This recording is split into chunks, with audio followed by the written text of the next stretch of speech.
В Агикале 26 июня состоится культурное мероприятие, посвященное юбилею известного ингушского писателя Идриса Базоркина, автора всемирно известного романа «Из тьмы веков». Организатор события – Русский государственный музыкально-драматический театр Ингушетии. Программа включает обсуждение биографии писателя и его вклада в культурное наследие республики, экскурсию по историческим памятникам Агикала, посещение места захоронения писателя, а также театрализованное представление по мотивам его главного произведения.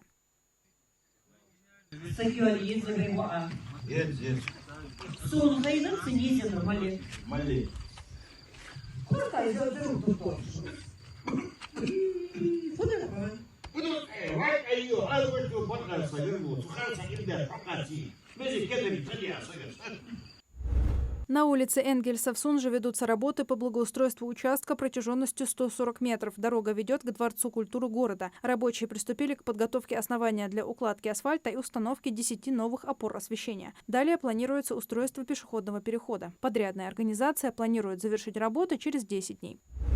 Госдума приняла закон об упрощенном оформлении купленного за мат-капитал жилья. Документ позволит родителям без согласия банка оформить в общую собственность жилье, купленное с использованием мат-капитала, даже если квартира находится в залоге до момента полного погашения ипотеки. Кроме того, семьям будет легче узнать информацию о том, сколько средств из мат-капитала потрачено и на какие цели, а также получить информацию об остатке. После вступления в закон в силу Социальный фонд России должен в месячный срок уведомлять граждан о перечислении средств мат-капитала по выбранному ими направлению.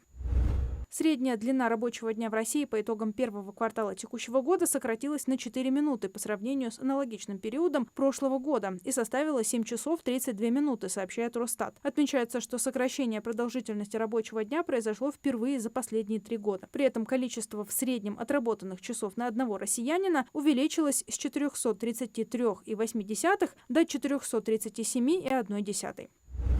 28 июня в России под девизом «Знай, люби, гордись, приумножай» пройдет масштабный фестиваль «День молодежи-2025». Участники смогут посетить лекции и просветительские встречи, поучаствовать в творческих мастер-классах, экскурсиях, волонтерских акциях и многих других мероприятиях. Организаторами фестиваля являются Росмолодежь, Движение первых и Общество знания. Бесплатный билет на мероприятие можно получить, пройдя регистрацию на сайте деньмолодежи2025.рф.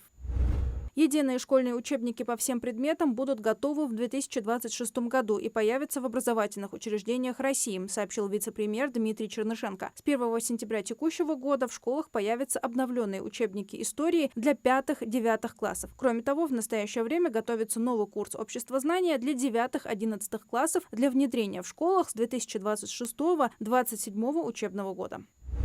Мошенники представляются сотрудниками Ростелекома и обзванивают по домашним номерам россиян из разных регионов под предлогом продления договора связи, предупреждает МВД России. Злоумышленники просят сообщить код авторизации, пришедший в СМС на мобильный телефон жертвы. Получив код, они получают доступ к важным аккаунтам. Позднее следует новый звонок уже от имени правоохранительных органов или Росфинмониторинга. Аферисты заявляют, что с аккаунта жертвы или с ее счетами проводятся незаконные операции и под видом защиты или проверки требуют передать деньги курьеру, заключили в ведомстве.